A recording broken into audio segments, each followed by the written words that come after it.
tur bi papa. waaw man maa ngi tudd Assane Fall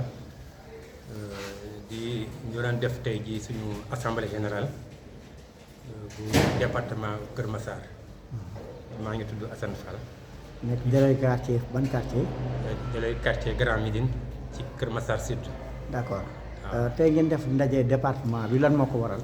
waaw dañu doon def suñu assemblée générale pour nommer suñu président départemental léegi nag looloo sababoon tey jii ñu daje 6 communes yëpp daje nañu fi tey def assemblée générale pour fal suñu bureau léegi mën lañu fal comme président Moussa Gueye bi moom tamit Kër Massar Nord moom la ñuy def toftal ci man. d'accord délégué de quartier yi xool ngeen Kër Massar bañ ko sànceef département tey Kër Massar xar kanamam nan la tuddee jafe-jafe yi lan la te lan la ñu war a defal waa Kër Massar.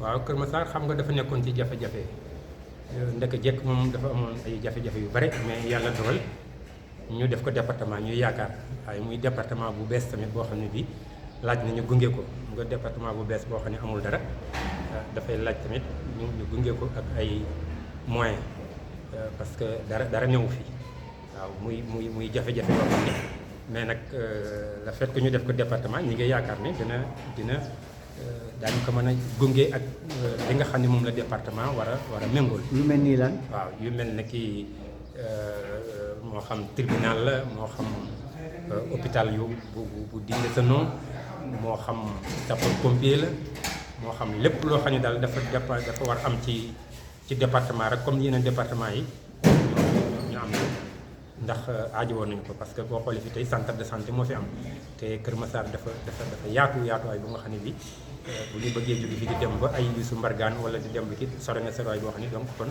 war nañu fexe ba suñu Kër Massar moo am hôpital bu méngoo ak ñoom centre de santé bi nga xam ne moo nekk Jaxaay tamit loolu jotoon nañu wax ak ministre bi ñëw na fii def fi tournée xool ko ñu xam ne dinañu ko àggale donc loolu tamit ñu ngi bàyyi la xel pour ñu àggale ko moom tamit ak yeneen i taxawaay daal yoo xam ne. lu weesu loolu gis nañ ne école yu bëri saa su nekk at bu nekk dañuy nekk ci ndox bu ñu ubbee école nag day am jafe-jafe pour que xale yi jàngi loolu loo ciy wax. waaw loolu li ñu ciy wax rek mooy xam naa ne loolu parce que loolu canalisation rek moo ko mën a régler xam nga inondation bu desee loolu rek ay manque bon te problème bi mooy parfois tamit da ngay manque mais foo ko yóbbu problème la dëgg la nag plan d'urgence bi am na lu mu réglé. am na lu mu réglé boo demee tey unité 3 wala nga ñëw côté Aïnou Mady ba ngay dem cité municipale bon am na lu mu réglé tuuti quand même mais des na lu bare donc loolu aussi ñu ngi soññ état bi mu dugg ci loxoom parce que comme wax nañu ñu ngi ci projet bi ñu ngi xaar daal pour projet bi ñëw ndax nit ñi mën a soulager wu parce que bu dee ay manque rek machine ma mënul réglé kii bi te bu machine bu fekkoon day teel a ñëw sax. mais malheureusement day kii ba ñëpp yuuxoondoo su ko defee ñëpp duñu mën a am machine donc loolu ay jafe-jafe la. waaw ku wax délégué de quartier wax ne moom auxiliaire état la. auxiliaire état mooy maanaam dafa nekk interface entre nguur gi ak askan bi. tey yéen délégué de quartier yéen ñi nga xam ne yéen a nekk ci département Kër Massar. lan lañu war a def pour délégué de quartier parce que seen liggéey daanaka métti na parce que yéen kese daanaka li ngeen di liggéey yéen dox diggante askan bi ak nguur gi wala ak mairie tamit demandement état la. waaw li nga wax dëgg la parce que boo xoolee délégué de quartier damay wax ni délégué de quartier moom moo nekk ki nga xam ne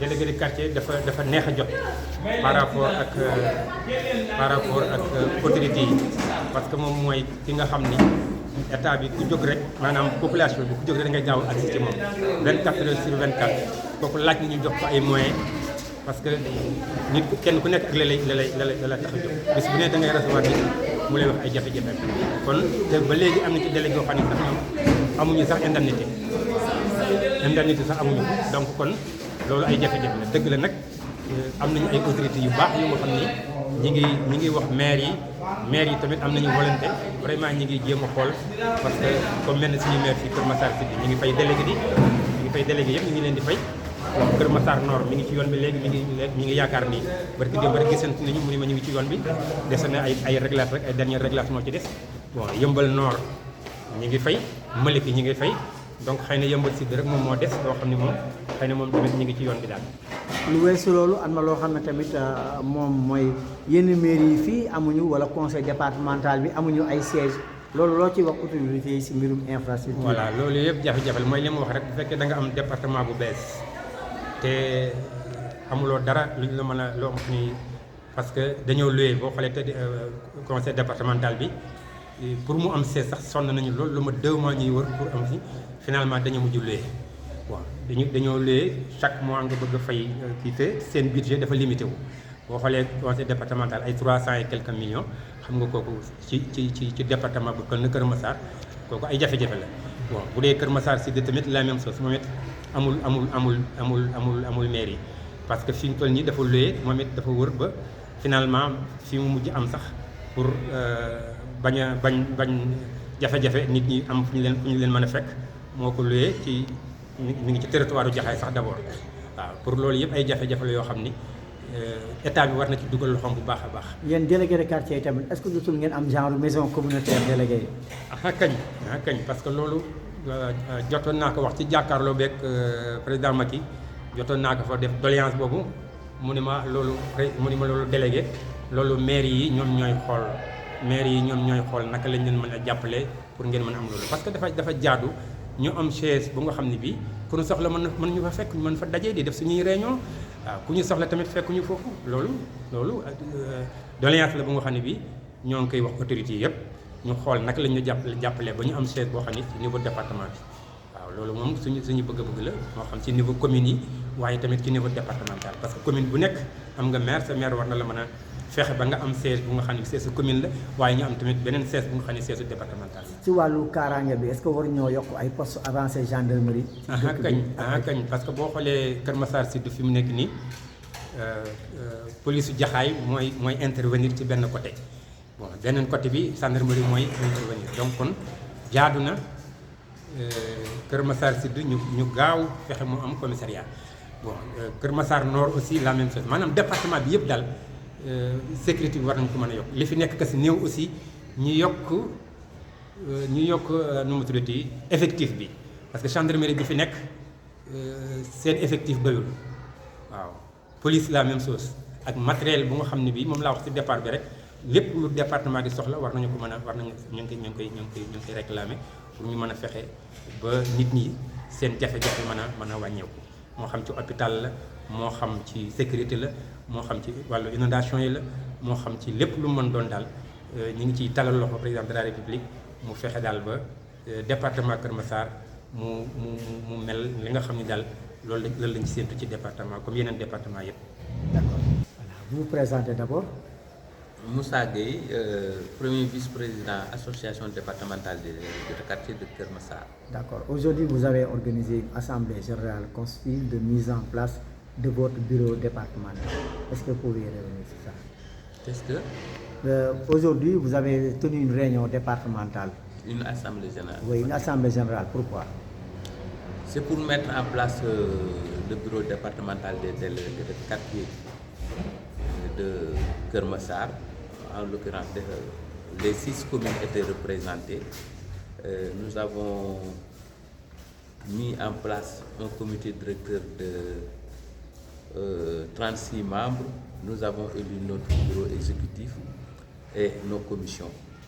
C'est pour prendre en charge tous les problèmes relatifs aux délégués de quartier et aux populations du département de Kër Massar. Alors, qui parle de délégués de quartier dit interface entre l'État et les populations. Aujourd'hui, quels sont les problèmes des délégués de quartier du département de Kër Massar? Vous avez parfaitement raison, parce que le décret stipule que le délégué de quartier est le représentant de l'administration et l'autorité du maire.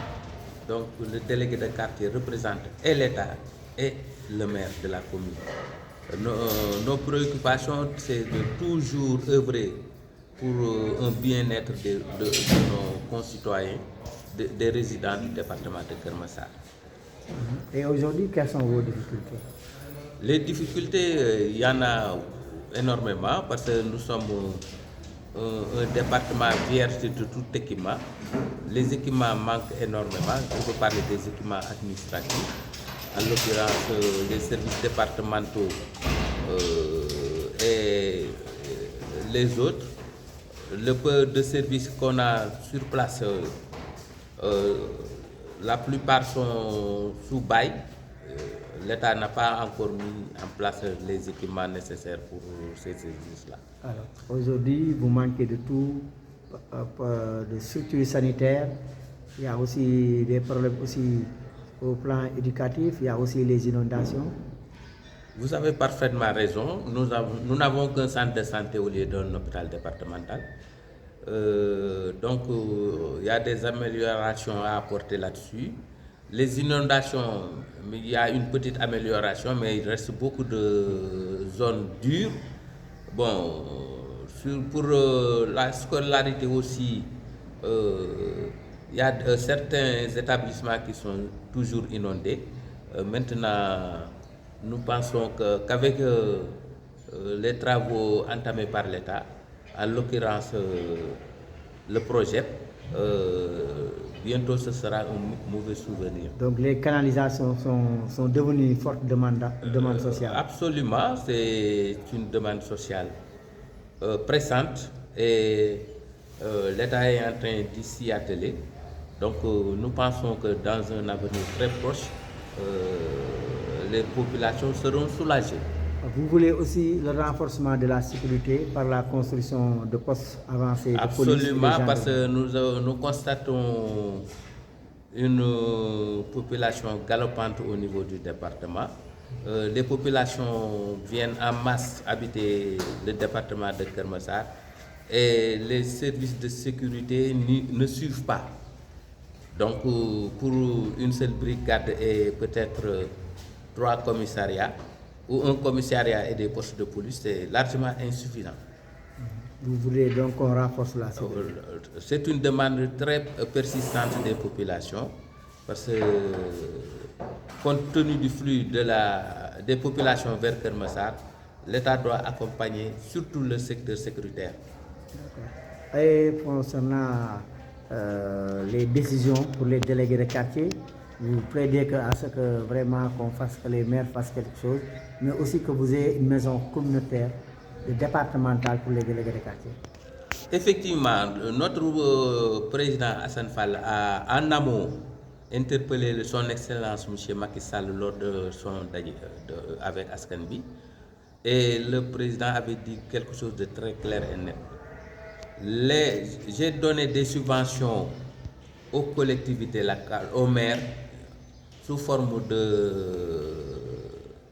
comment il s'appelle encore, fonds de dotation et fonds de concours pour leur donner un appoint pour qu'ils puissent payer leur salaire et les délégués de quartier. Donc le président avait donné ces instructions très claires et nos autorités administratives ont consolidé, ont approuvé et ont donné des instructions fermes. En l'occurrence, le préfet du département et les 3 sous-préfets ont donné des instructions fermes aux maires pour budgétiser les indemnités des délégués de quartier. Je pense que c'est déjà fait. Il y a certaines communes qui ont déjà perçu, d'autres sont en voie d'être indemnisées.